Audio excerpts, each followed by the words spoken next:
Problem behavior is like a fire that grows out of control. The wind can pick up and set a whole forest ablaze. And even when the fire's out, the embers can easily reignite. If you learn to recognize the warning signs of problem behavior and know the best responses for problem behavior, then you'll be comfortably roasting marshmallows over your fires. But, like any good firefighter, you know that sometimes lightning just strikes, and you have to be prepared at all times. Crisis behavior starts with a spark of anxiety. Anxiety is a noticeable increase or change in behavior, like sudden pacing. Our response should be supportive, an empathic, non-judgmental attempt to alleviate anxiety. That might sound like, "Are you okay? Do you need anything?" Anxiety leads to defensive behavior.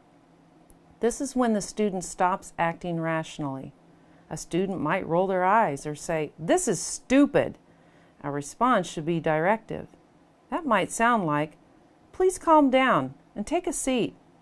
If de-escalation doesn't occur, then the student is likely to act out physically. Our response must be to call for a CPI team member or another adult. You should never intervene physically unless you have been trained by the corporation. After acting out behaviors, a student will experience what is known as tension reduction. Tension reduction is a decrease in physical and emotional energy. A student might start crying or sincerely apologizing or even sleeping. Our response should be to reestablish communication and rapport.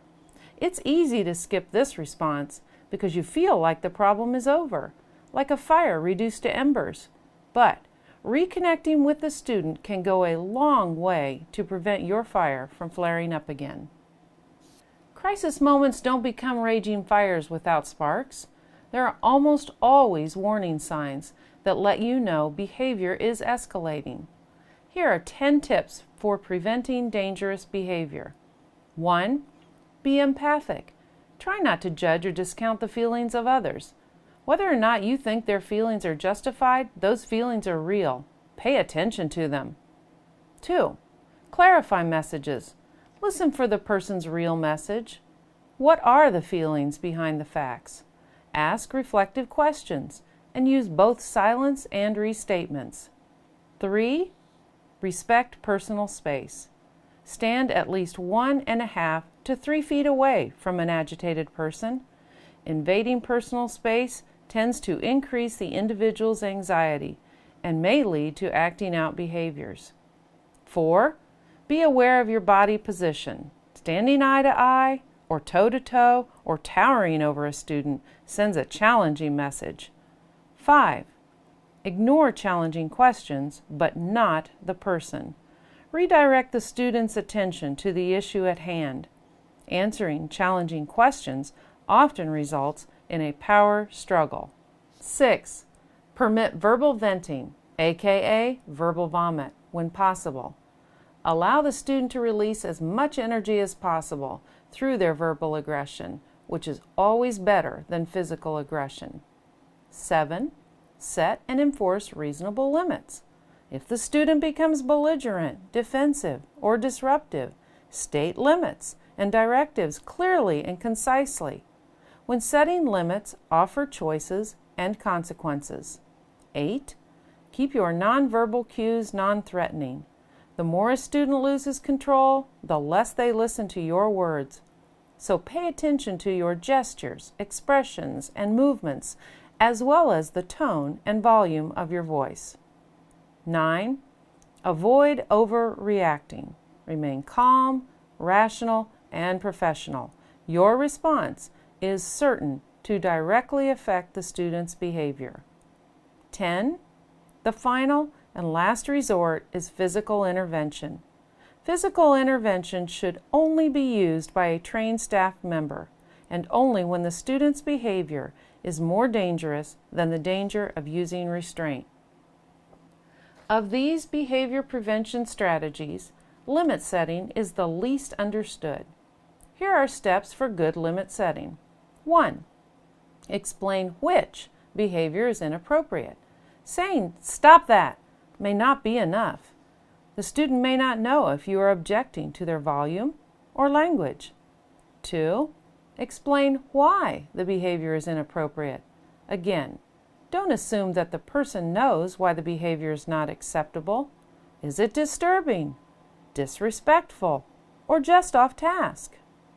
3. Give reasonable choices with consequences. Instead of issuing an ultimatum like, "Do this or else," tell the student what the choices are, as well as what the choices will lead to.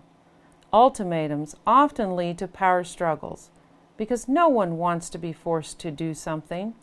You cannot force a decision, but you can determine the consequences of the choice. 4. Allow time. Give a few moments to make a decision. If a student is upset, they will not be thinking clearly, and it may take longer to think through what you have said. Lastly, be prepared to enforce your consequences. Limit setting is meaningless if you don't consistently enforce the consequences you have set. Make sure they are reasonable, enforceable, within your authority, and within the policies and procedures of our facilities. Limits are powerful tools for teaching appropriate behavior, not to show who is boss, but to give guidance, respect, and a feeling of security. Once again, the very last resort to problem behavior is physical intervention. The dangers of restraint are disruption of airflow, broken bones, and psychological distress. You could hurt the student if you are not properly trained, not to mention potential legal action. The dangers of seclusion are self-injury and psychological distress. Seclusion can be counterproductive by reinforcing the very behaviors you are attempting to decrease. Finally, a bit of common sense. The most important thing in preventing problem behavior is to know your students. Know what can spark each of your students' behaviors.